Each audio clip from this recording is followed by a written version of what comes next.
tercer bloque de 40 días Argentina en democracia. Estamos hablando con dos especialistas sobre el tema de los vaivenes de la política de drogas en Argentina en estos 40 años de democracia, y a veces nos remontamos un poco para atrás, pero recién, bueno, por ahí durante el corte se dan algunas charlas interesantes, ¿no? Cuando uno habla de drogas, hay una definición quizá muy concreta hacia algo y no se tienen en cuenta otras drogas legalizadas que perjudican muchísimo más o hacen mucho daño, ¿no? Sí, que como problema sanitario suelen ser un problema sanitario mucho mayor que algunas de las drogas ilegales. Lo que pasa es que ahí también hay un encare tuyo que es diferente. Vos lo hablas desde un problema sanitario, digamos. Esa es mi perspectiva. No de un problema punitivista como se habla en la mayoría de las teorías que predominan en este momento, ¿no? Un enfoque centrado en las personas y en el cuidado de las personas. Claro.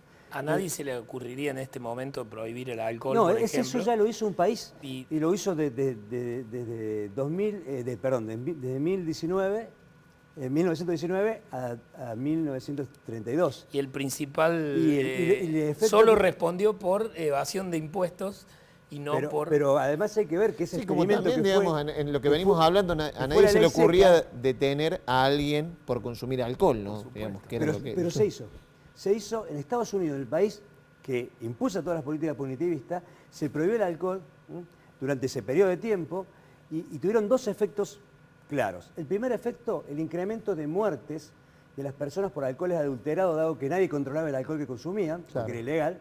Y el segundo efecto, el desarrollo de organizaciones delictivas a un nivel inesperado, que fue la mafia.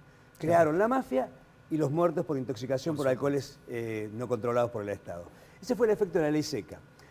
Lo cierto es que después de esa desastrosa experiencia, Estados Unidos continuó con otra serie de drogas más ajenas a las tradiciones occidentales.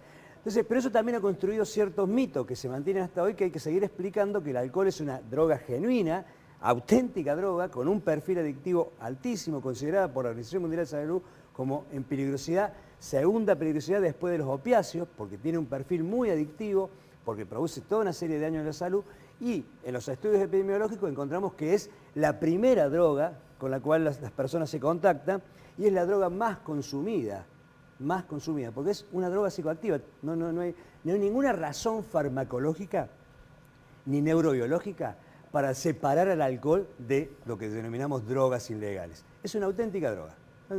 Actúa en nuestro cerebro, modifica nuestro comportamiento, modifica nuestra cognición, nuestras percepciones, nuestra afectividad. Es una auténtica droga, nada más que las tradiciones culturales y las industrias. Claro, también hay una cuestión han presionado para crear esta ficción de que no es una auténtica droga. Entonces, perseguir algunas drogas... Es interesante esta categorización que decís que hace la Organización Mundial de la Salud, ¿no? Sí, que toma como criterio para establecer peligrosidad la toxicidad que la sustancia tiene, los reportes epidemiológicos y clínicos acerca de uso problemático o adicción, que teníamos antes, hoy llamamos uso problemático, y con eso establece como drogas de más a menos peligrosas. Lo más llamativo es que en el cuarto nivel, o sea, de menos peligrosas, se ubican la mayoría de drogas ilegales, como el LSD, como los derivados del cannabis. Ahí es donde se ubican en el cuarto nivel de peligrosidad por los reportes clínicos y farmacológicos. ¿Eso quiere decir que no hay peligro? Yo esto también quiero ser claro. ¿El alcohol en qué nivel está? Segundo, es el segundo, después de los opiáceos. Claro. ¿Esto quiere decir que no hay peligro en esas drogas? No, yo quiero ser taxativo. Hay personas, una minoría de los consumidores, que se hace daño con las drogas. Y de eso debemos ocuparnos, porque mi problemática es la salud de las personas. Y eso hay que ser categórico. Hay que ser categórico y no bajar la percepción de riesgo del uso de una droga psicoactiva, que es una cosa que siempre hay riesgo cuando uno usa una droga psicoactiva. Ahora, hay más y menos riesgos. En el caso del alcohol hay mucho más riesgo que algunas drogas que no son legales. Pero esto de dividir en legales e ilegales es también una ficción, porque la legalidad no habla de la inocuidad de la sustancia. No son inocuas por ser legales, ni son totalmente malignas por ser ilegales. Claro. O sea, es una distinción que se hizo producto de un momento cultural, político, histórico, que no está afincada en una noción farmacológica. Combinar eso, además, con una visión punitivista, que es lo que hemos atravesado desgraciadamente en los últimos 40 años, donde ha primado, si bien ha habido vaivenes, ha primado la visión punitivista del problema sanitario de las drogas y de los usuarios de drogas.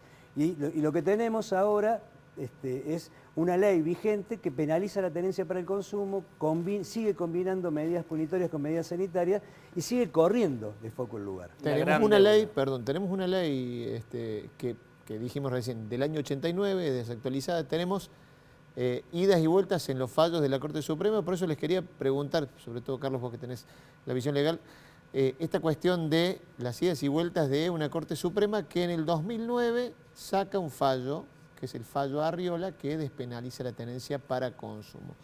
De nuevo, lo vemos y lo repasamos acá.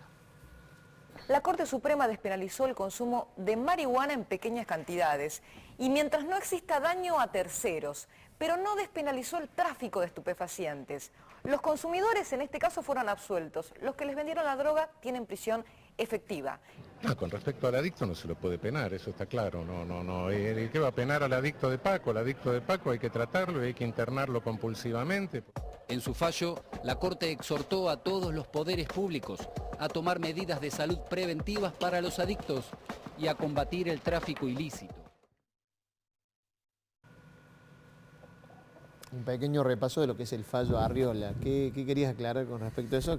No, bueno, digamos, la Corte tiene que revisar esto nuevamente porque entre el 90 y el 2009, nada menos que 19 años, sirvió para atiborrar los despachos judiciales del país de causas que solo perseguían a los usuarios, a los cultivadores de marihuana y que poblaban alarmantemente las cárceles. Estadísticamente la mayor franja de población carcelaria ha sido siempre personas vinculadas con el uso de sustancias de manera personal o la venta al menudeo, como se llama.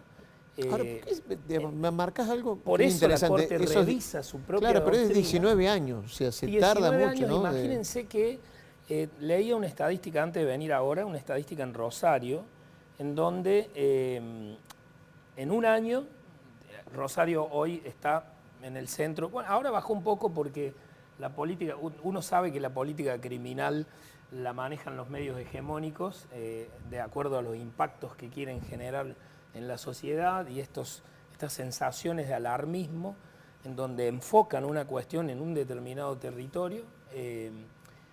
Rosario, venía leyendo, ha tenido en el año 2021, que es la estadística pospandemia, por supuesto porque en el 20 el país y el mundo se paró, ha tenido en su jurisdicción, digamos en la ciudad de Rosario, cerca de 331 causas de usuarios, o sea, obtenedores para uso personal. Por lo tanto, claramente es un fracaso el fallo Arriola, porque el fallo Arriola no ha conseguido... O sea, a ver, pasándolo en Se limpio, sigue persiguiendo a después los del consumidores. fallo de 2009 que despenaliza el consumo personal, sin embargo, se siguen abriendo causas Una a aclaración, consumidores. porque Totalmente. la ley no ha sido derogada. O sea, Claro. hay un fallo de la Corte Suprema que declara inconstitucional el segundo párrafo del artículo 14 de la ley de estupefacientes que nunca fue cumplido. ¿Por qué no fue cumplido? Porque se debió derogar. Esa ley sigue vigente, por lo tanto hay procesos... Ley del año 89, recordemos. Sigue vigente y el segundo párrafo del artículo 14 que penaliza la tenencia para consumo sigue vigente.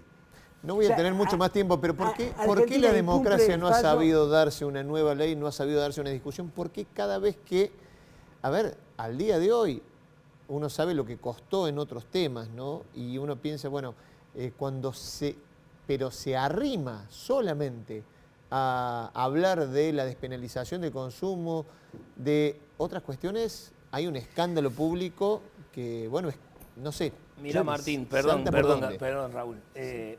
Justamente el caso Arriola y el precedente nuevo, el cambio de doctrina de la Corte en el año 2009, generó que en ese mismo contexto se presentaran 5 proyectos de ley en el Congreso de la Nación, como dice Raúl, para despenalizar o eliminar dentro del catálogo de penas el uso o la tenencia de estupefaciente para uso personal.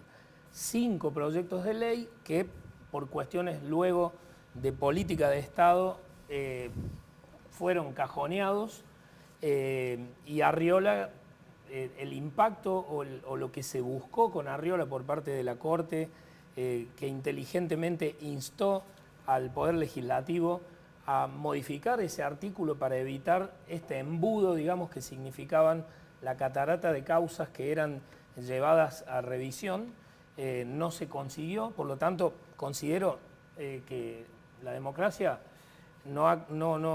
hay una gran deuda, digamos, en materia de política de drogas desde el punto de vista sanitario, porque se sigue con un paradigma persecutorio, a pesar justamente de tener un precedente como Arriola, que solo le sirvió a Arriola.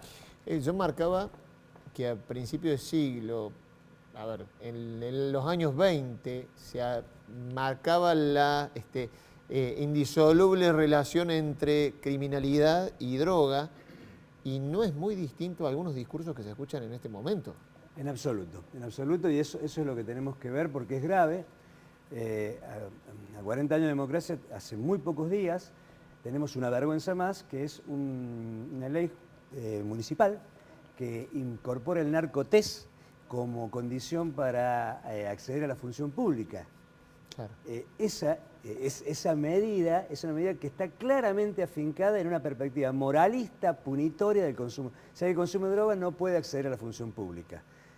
Yo participé en los debates, realmente lamentable, y eso muestra estos vaivenes, esto que, bueno, la historia nunca avanza en línea recta. Está claro. Y está claro en este tema, porque también hay que vincular este tema al tema más general. Los consumos problemáticos de sustancias son parte de los problemas de salud mental. Y para referirnos a por qué estamos como estamos, tenemos que ver que también en 2010 aprobamos una ley de salud mental que continuamente es hostigada y es cuestionada de sectores con intereses claros en relación a una ley que estableció la perspectiva de derecho en el abordaje de la salud mental y estableció que los problemas vinculados a los consumos problemáticos de sustancias deben ser abordados como una problemática de salud mental. Totalmente. Sin embargo, esa ley colisiona directamente con la ley de estupefaciente vigente. Bueno, estas son las contradicciones. Sí, no me queda más tiempo, pero digo, hay un buen cierre en esto de, hasta si uno ve, los tapes que hemos repasado hoy tienen que ver más con el derecho penal que con la cuestión abordada desde el lado de la salud. Y eso nos da la muestra de cómo se encara esta temática. Así que les agradezco a los dos haber podido hablar sobre este tema y ampliar. Gracias por convocar y gracias por traer este tema, que es un tema también para mirar la historia de estos 40 años, esos vaivenes que vimos y el estado actual que tenemos. Muchas gracias. Nos vamos a la última pausa en este 40 de Argentina en Democracia. Ya venimos.